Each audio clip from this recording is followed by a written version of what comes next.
क्षीरसागर काय म्हणतात त्या बोलण्याला अर्थ नाही. क्षीरसागरचे त्या आरोपीसोबत काय संबंध आहेत हे क्षीरसागरांनी जाहीर करावं.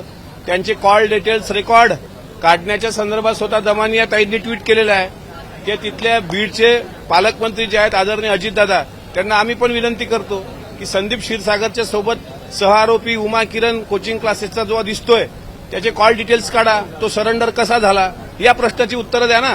अहो तुम्ही मुंडे साहेबांचं मंत्रिपद गेलं. मंत्रिपद येत असतात जात असतात. हे काही ताम्रपट घेऊन कोणी येत नसतं. आणि मंत्रिपदासाठी हपापलेली व्यक्ती मुंडे साहेब नाही आहेत. त्यांनी याबाबत कुठली दोष नसताना ज्या पद्धतीने अलिगेशन केलं गेलं बजरंग सोनवणे असतील किंवा संदीप क्षीरसागर असतील ह्या लोकांनी फक्त आकांड तांडव केला. मग आता एक बोट दुसऱ्याकडे दाखवताना 4 बोटं तुमच्याकडे पण आहेत. स्वतः एवढे तुम्ही निपक्ष आहात ना मग होऊ द्या ना तुमचे कॉल डिटेल्स रेकॉर्ड येऊ द्या की तो सहआरोपी तुमचा कोण लागतो.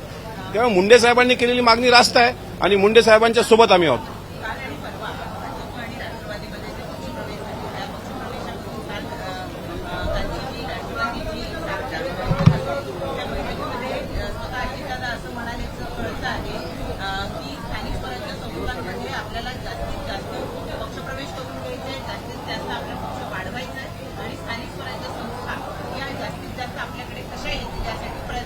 नाही नुसतं पक्षवाढी संदर्भात किंवा निवडणुका संदर्भात राष्ट्रवादी काँग्रेस पक्षाच्या बैठकीतच चर्चा होते असं नाही.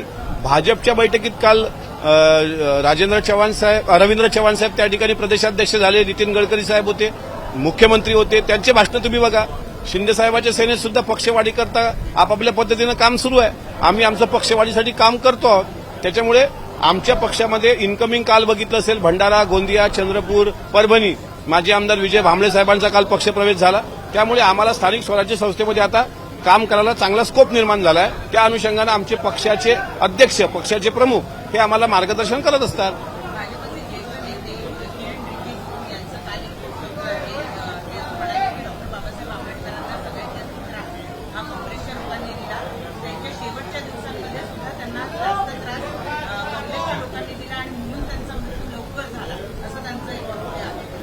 त्रास दिल्यानं मृत्यू होतील एवढे बाबासाहेब काही सामान्य नव्हते. शेवटी त्यांना शारीरिक मर्यादा होत्या. किरीन रिजिजूंनी हे कोण्या अर्थाने वक्तव्य केलं ते मला माहीत नाही. मात्र काँग्रेस पक्षाची भूमिका सुरुवातपासून बाबासाहेब आंबेडकरांच्या ध्येय धोरणाविरुद्ध राहिलेली आहे हे मात्र निर्विवाद सत्य आहे. पण त्यांच्या त्रासाने त्यांचा मृत्यू झाला हे म्हणणं मला असं वाटते हे साजेसं नाही असं मला वाटतं.